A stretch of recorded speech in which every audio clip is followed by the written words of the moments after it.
I am so hungry, but I have to finish this article. Why did I decide to write an article on food while I'm on a fast?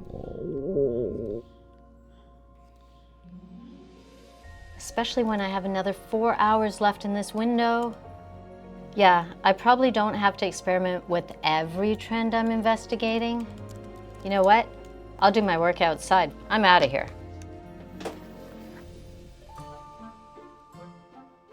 Ah, this is the perfect place to work.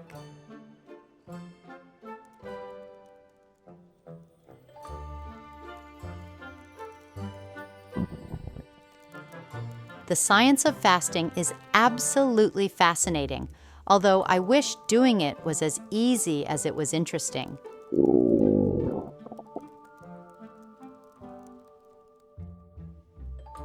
Look on the bright side.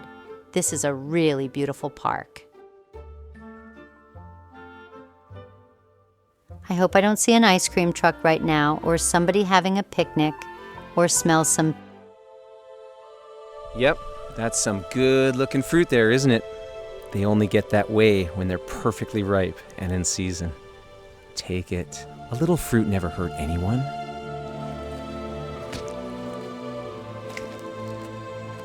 No, really. You can take the fruit. You won't die. Thanks so much. I'm actually fasting right now. To eat or not to eat? That's today's question.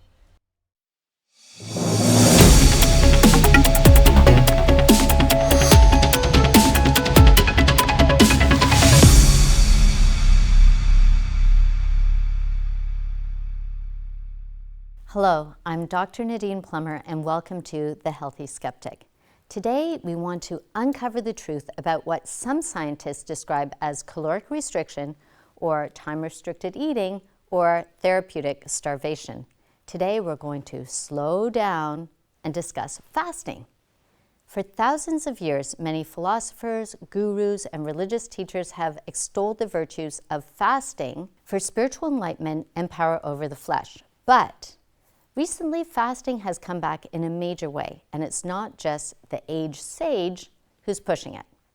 Right now, everyone seems to be talking about intermittent fasting, not so much for the spiritual benefit, but actually for the physical benefits its proponents appear to be experiencing. People are saying that all kinds of conditions are being reversed by intermittent fasting. But the question is this: is that really true? Does intermittent fasting work wonders for our health? Forgive me, but I'm going to be just a little bit skeptical. However, skepticism isn't all bad. In fact, let's pause on fasting just for a moment to discuss one of the greatest contributions to modern science, which occurred all because someone was a skeptic. Around 605 BCE in the ancient kingdom of Babylon, there served a skeptical steward named Melzar. Melzar was in charge of all the king's eunuchs from different lands, and he assisted in training them to stand before the king. Well, one day, 4 eunuchs from the land of the Hebrews were brought in to be trained, but they would not eat the king's food, which consisted of flesh meats and fermented wine. They claimed they would be healthier if they ate their own food instead. Well, Melzar was very skeptical, because no one had ever changed the diet. But he was also very afraid that this unproven diet would spoil the health of the young prospects, and that would put him in trouble with the king. To allay his fears, one of the Hebrews suggested that they be allowed to eat their diet for 10 days as a test to show its beneficial impact. Skeptical as he was, Melzar agreed to the test. After 10 days, the Hebrew boys were healthier looking than their counterparts who had eaten the king's food. Well, Melzar was amazed, and just like that, all skepticism of the Hebrews' diet was gone. And he finally agreed to allow the Hebrews to keep their unique diet. You may already be familiar with that story from the book of Daniel, chapter 1. The methodology of a clinical trial, which is now common in modern evidence-based science, actually began over 2,500 years ago when Daniel created a few things. He created a control group, an experimental group, a trial duration time, and a result. This same method is actually used today, and many journals refer to this biblical story as the very first clinical trial ever. You know, there may be a greater relationship between scripture and science than we think. When a principle of health, this method of testing, can withstand that kind of test of time, it is kind of hard to remain skeptical. Now, with that in mind, let's explore this current trend of intermittent fasting using the lens of modern science while keeping our rear view eye on the ancient wisdom of the scriptures. While many benefits have been touted for fasting in general, it's specifically intermittent fasting that has gone viral as of late. Intermittent fasting is just simply ongoing cycles of caloric abstention and caloric consumption. So let's dive in, shall we? What do people really know or think about intermittent fasting? I've never done it myself before, but honestly, I think it's an enemy. I don't believe in it too much, and I think, like you said, I mean, you're eating when others aren't, so does it really make that much of a difference? You know, it's more like correlation than causation, I think. So I think, yeah, it's more of an enemy, to be honest. To be honest, I've been doing a 1 meal a day, like intermittent fasting, for the last 3 years. More so, it works better with my day-to-day schedule, but what I did find out, after doing a lot of research, ancestry-wise, is for males, biological males, intermittent fasting or 1 meal a day works better than for females. And it goes back to hunters versus gatherers. Like, men could go days without eating, and they have one big kill, and then they'll eat 5,000 calories in one sitting. Whereas women, they pick berries and they raise children, so they need that constant influx of nutrients throughout the day. As far as living longer, I want to live with her as long as I can.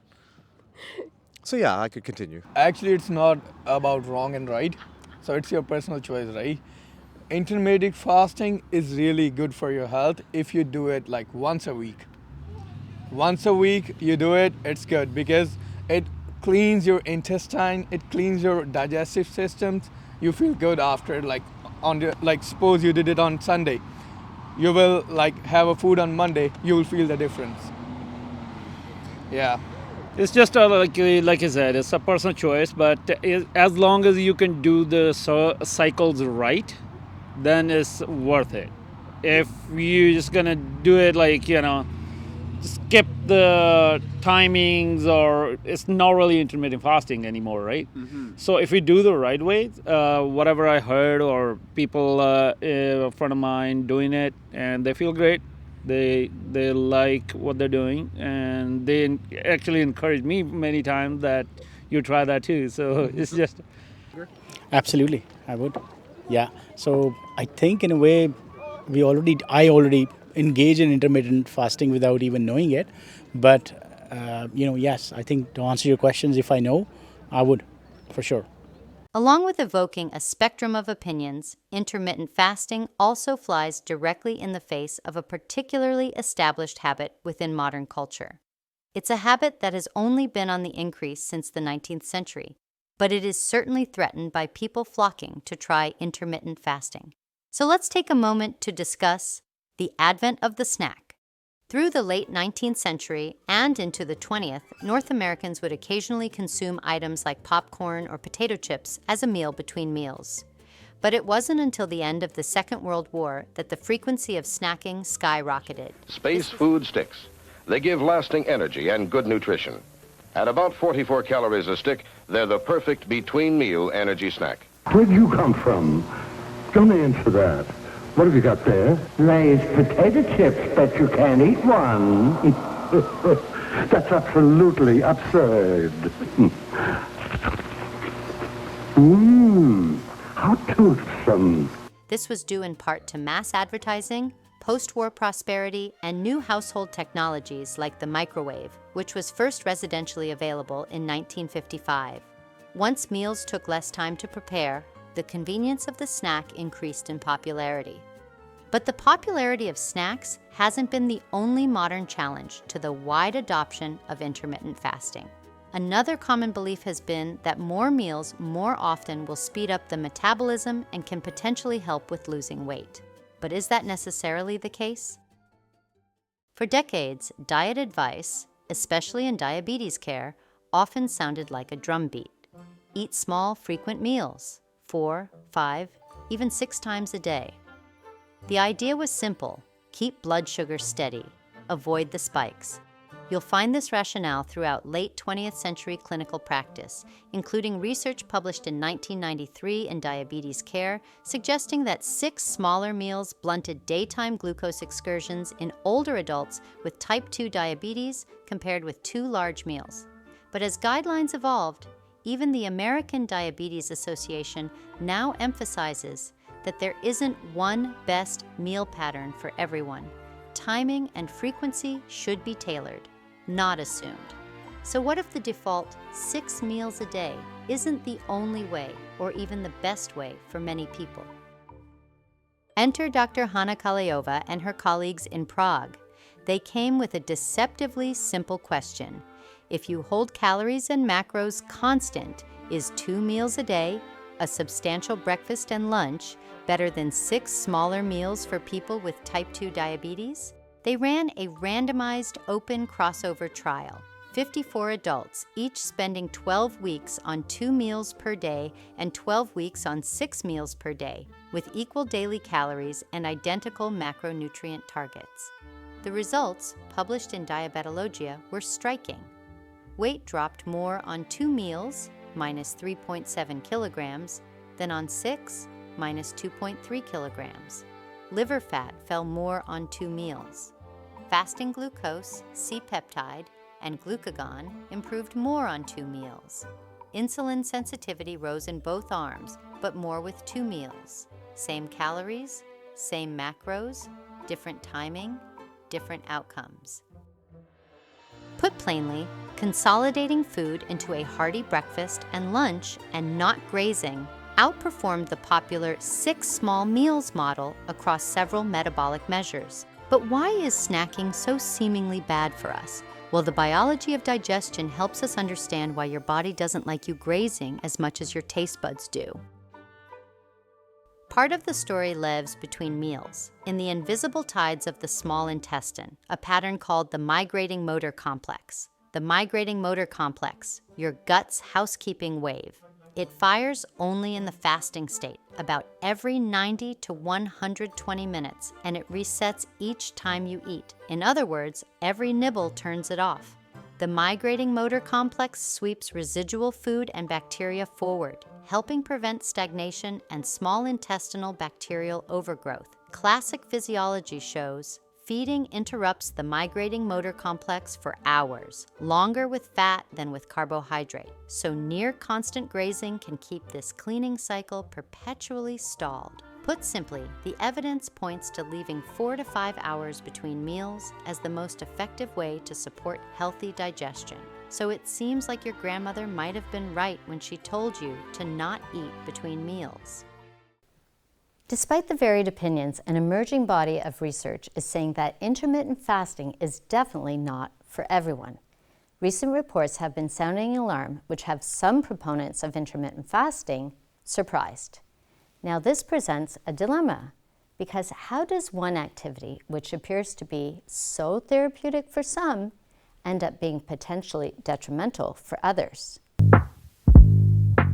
Now, here's where things get a little tricky. Now, while intermittent fasting has potential, it's not a magic fix and it's not for everyone. First is because of hormonal sensitivity. Menopause already messes with your hormones, and fasting can actually increase cortisol levels, potentially making symptoms like hot flashes and anxiety even worse. Second is sleep disruption. Hunger or eating at odd times can interfere with your sleep. Let's face it, night sweats are doing enough damage already. Third is the risk of nutrient deficiencies. Short eating windows can make it tough to get enough calcium, magnesium, and vitamin D, all critical for bone health during and after menopause. Fourth is energy dips. Fasting can lead to fatigue or irritability, which isn't ideal when you're already battling menopausal mood swings. And finally is the social and emotional impacts. Fasting can sometimes feel restrictive, making it harder to enjoy social meals or feel emotionally balanced. In today's show, let's talk about fasting and muscle, and one of the reasons why I don't do extended fasting anymore. As many of you know, fasting is counterproductive to preserving and building muscle mass. And we know that muscle is very important for longevity. Preserving strength and muscle mass has many metabolic health related benefits. And I wanted to share with you just my perspective, as well as some insights from a recently published paper titled A Muscle-Centric Perspective on Intermittent Fasting, a suboptimal dietary strategy for supporting muscle protein remodeling and muscle mass. So as you know, intermittent fasting is very popular. I used to do extended fast. Every single quarter, I would do 3 days. Once a week, I would do a 24-hour fast. We called it Metabolic Monday. I still think this has metabolic health benefits for people that are morbidly obese, really overweight, sedentary. But I found over time, I just started to look weaker and I felt weaker in the gym. And since not fasting for extended periods of time, I have since gained significant muscle mass and strength and just overall feel better. So I just wanted to share with you my perspective, as well as some of the perspectives that are being corroborated in the peer-reviewed academic literature by scientists who look through the world of muscle-centric medicine and research.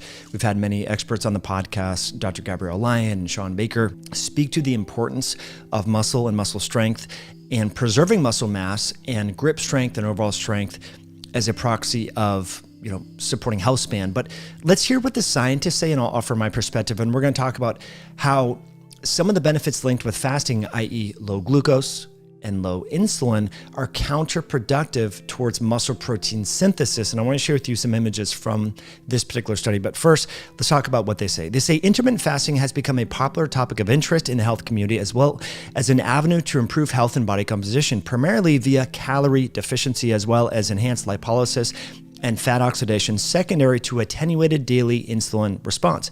However, this approach belies the established anti-catabolic effect of insulin on skeletal muscle. So remember, insulin helps to prevent muscle protein breakdown. So while it might seem favorable to drop insulin to the floor and glucose to the floor, that's going to be counterproductive towards maintaining muscle health because insulin has powerful anti-catabolic properties. We're going to talk more about that in a moment. The scientists say, more importantly, muscle protein synthesis, which is the primary regulated turnover variable in healthy humans, is stimulated by consumption of dietary amino acids, a process that is saturated at a moderate protein intake. They say, while intermittent fasting may represent an option for a variety of populations to promote fat loss and improve aspects of metabolic health, additional research needs to focus on the impact of meal frequency on the quantity and quality of muscle mass, which I think is really important. And I found when I was compressing my feeding window too much, I started to lose muscle. Now, many of the gurus that promote fasting say this isn't possible. You do not lose muscle mass when you intermittent fast. And I think the nuance here is that if you don't have a lot of body fat, then excessive and prolonged fasting may be problematic. Thankfully, a single anecdote or study isn't the entire story. And few are aware of this as much as nutrition facts expert Dr. Michael Greger. We sat down with Dr. Michael Greger to go deeper on the ins and outs of intermittent fasting. Dr. Greger, thank you so much for joining us today. I'll start with an easy question. Dr. Greger, do we all eat too much? Oh, well, I think the problem is more with quality than with quantity. We probably evolved eating about 5 pounds of food a day. And these days we're only eating like 3 pounds of food a day, but it's so much more calorie concentrated. So we're actually eating less food than I think we were meant to eat, but we are eating more frequently than our ancestry did. But I think the biggest problem is really the quality rather than quantity. How does intermittent fasting actually work? Sure. Well, there's lots of different types. In fact, that's the largest chapter in my book, How Not to Diet, because there's alternate day fasting and 25-5 fasting, fasted mimicking diets, 5-2 fasting, time-restricted feeding. The bottom line, I think, is that early time-restricted feeding has remarkable benefits. So that's restricting one's daily eating window to like 12 hours or less, and critically important, early rather than late. So we're front loading calories. And so if we're going to skip any meal, we skip supper, not breakfast. In fact, one of the reasons why the Seventh-day Adventist vegetarians in Loma Linda live so long may be because they make breakfast or lunch the biggest meal of the day. The exact same food eaten in the morning is less fattening than the same food, same number of calories eaten in the evening. Cause less of a blood sugar spike, less of a triglyceride bump. So if you're gonna eat junk, eat it in the morning because of our circadian rhythms, we're better able to handle it. We shouldn't be eating once night falls. Shouldn't be eating after 7 p.m. And try to eat as many calories earlier in the day, the better. So, what would you say the greatest benefit of intermittent fasting is? So these are metabolic benefits. So these are best for in terms of insulin resistance, in terms of the accumulation of body fat, particularly abdominal fat, this visceral fat, this deep belly fat that causes inflammation within the body. And so since so many of our chronic diseases have this inflammatory component, like diabetes and heart disease, and certain cancers, it's critically important to decrease inflammation. We can do that by changing not just what we eat, but when we eat. And so, again, trying to front load our calories as best as possible. There seems to be conflicting data regarding the benefits versus the harms of intermittent fasting. Some studies show that intermittent fasting is beneficial, immediately beneficial, or even beneficial over time. Some studies show that intermittent fasting is harmful either immediately or over time. What is the verdict when you're weighing the balance between the benefits and the harms or disadvantages? Oh, it's the timing. I had that exact same reaction. You look at the literature, some studies show these remarkable benefits, other studies show harm. And until you realize, the critical factor is the timing of the eating window. And so if you time restrict their feeding, but they're eating late in the day, and so they're skipping breakfast, which is, I think, how most people do time-restricted feeding. They don't eat until noon or something. That's the exact opposite way to do it. And so when you just eat later, then you get the downsides of eating. And that outweighs the benefits of the time restriction.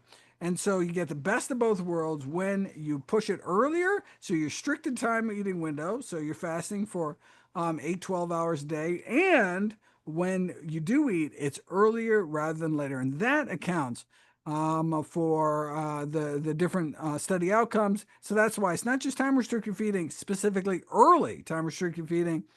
If anything, skip supper, not breakfast.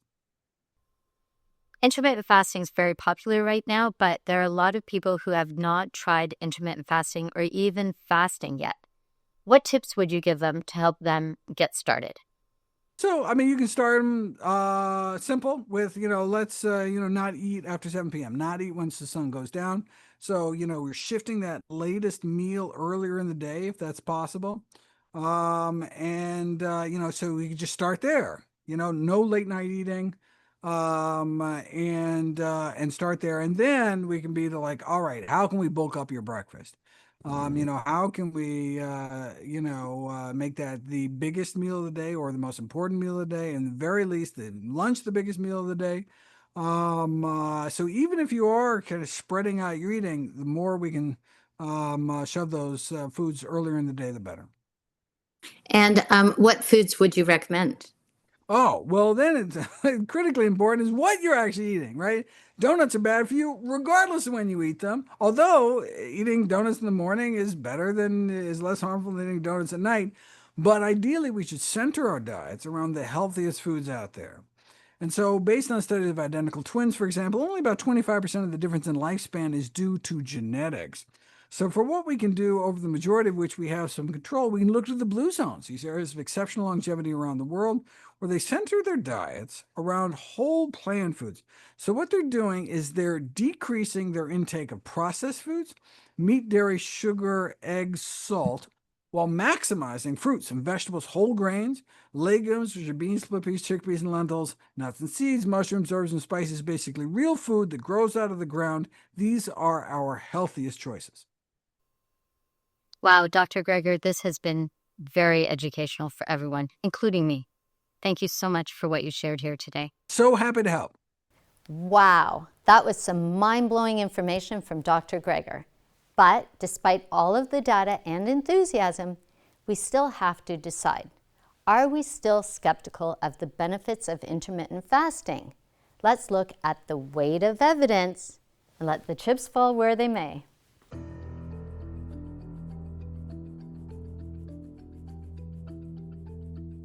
So, we've heard a lot about intermittent fasting today, but we don't want to end without a verdict. So let's sum it all up. We've heard that intermittent fasting for females could be dangerous for menopausal and postmenopausal women.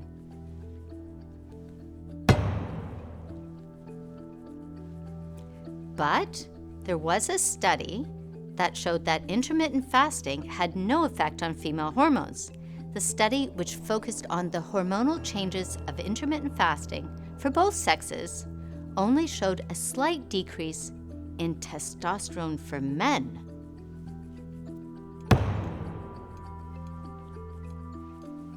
We discovered that some studies noted that intermittent fasting can have adverse side effects such as headaches, lethargy, and mood swings.